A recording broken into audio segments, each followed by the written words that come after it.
juga memprioritaskannya tuh mana dan mana gitu kan. Misalnya contohnya kita ngomongin kerjaan deh gitu. Sebenarnya ya makanya lagi belajar gitu. Mungkin saya mau nanya aja gitu. Boleh kan Pak? Ya nggak boleh kabur. Nanya masih boleh, kabur ya nggak boleh. Maksudnya kan Bapak tadi ngomongnya kayak kita tuh nggak ada namanya istilah manage waktu karena kita nggak punya waktu gitu kan. Jadi kita nggak bisa kontrol apa yang kita nggak punya gitu. Nah, tapi misalnya standarnya sendiri itu sebenarnya kita sebagai anak muda gitu ya, karena kan tiap orang pasti punya kondisi yang berbeda-beda gitu. Misalnya kita ngomong deh teman-teman kita yang mungkin di hari Minggu atau di hari Sabtu atau mungkin di hari Jumat malam mereka tuh harus kerja, sedangkan kita mungkin ada konser di Jumat, mungkin ada ibadah juga di hari Minggu. Sebagai orang mungkin hari Sabtu juga ada pelayanan juga gitu kan di gereja. Nah, tapi buat sebenarnya mereka tuh kalau kondisinya kayak gitu cara mereka memprioritaskannya tuh seperti apa? Karena pada akhirnya kan mereka harus memilih gitu. Siap milih ya saya mau fokus di tugas pelayanan ini atau saya harus patuhin aja maksudnya roles pekerjaan yang ada.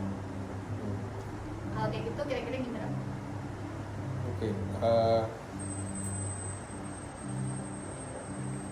mungkin satu hal gini dulu kali. Kalau soal kayak dari studi sih memang kan mau nggak mau harus dikerjakan ya.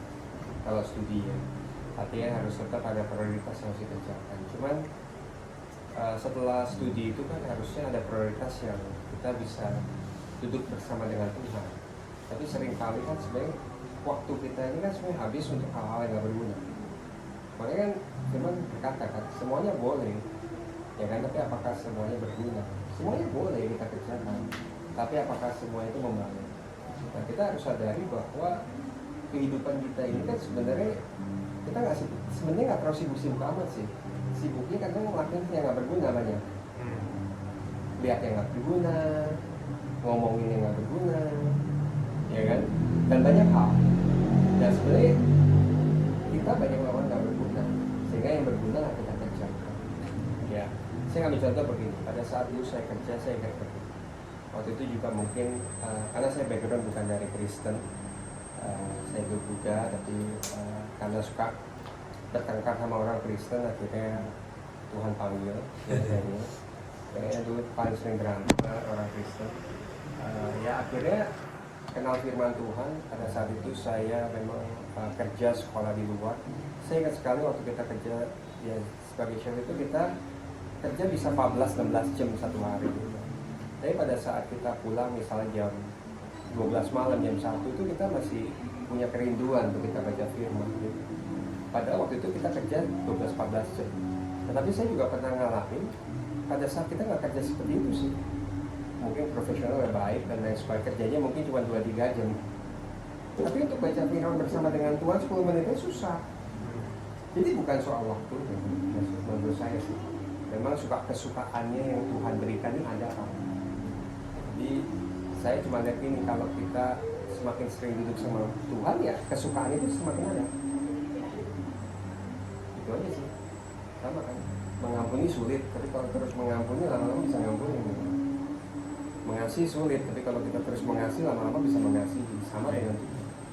Pada saat kita sering duduk bareng sama Tuhan, ya lama-lama kita mengerti pikiran Tuhan. Ya sebenarnya rahasia di situ. Itu yang sebenarnya mau saya bagikan sih. Artinya gini, saya cerita begini. Dulu saya cerita ini mungkin di bestseller ya. Saya bilang gini, saya ini orang yang sebenarnya cukup pinternya dari belakang. Ya dulu itu selalu ranking 5 dari belakang terus ya. Nggak naik kelas dan sebagainya. Tapi waktu kenal Tuhan itu baca firman nggak tahu kenapa bisa pinter. Mulai pinter, rankingnya bagus, saya dapat beasiswa, akhirnya bisa keluar negeri juga dan lain sebagainya. Tapi waktu akhirnya jauh dari Tuhan jadi bodoh lagi. Banyak melawan kebodohan. Akhirnya kita sudah nggak mengerti pikiran Tuhan. Dan saya cuma melihat dan itu kita lakukan berulang-ulang kegagalan itu. Makanya saya hari ini melihat bahwa kita cuma bisa pintar kalau kita mengerti pikiran Tuhan. Dan pikiran Tuhan ada di dalam kehidupan kita. Gas opini itu ada di dalam hidup kita. Tapi kalau Tuhannya nggak ada, jadi bodoh lagi sebenarnya. Karena kita bukan melakukan apa-apa tanpa Tuhan. Nah itu yang sebenarnya saya sharingkan kenapa pentingnya kita duduk bersama dengan Tuhan. Sehingga pada saat kita mulai kelelahan dari hal tadi, stop, duduk sama Tuhan. Tapi masih banyak nih yang belum selesai, stop. Nah itu yang saya selalu kerjakan ya.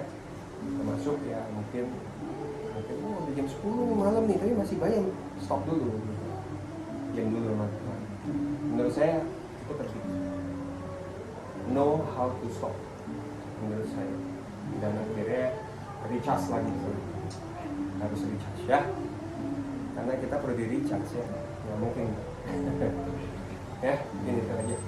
Thank you, Pak. Thank you.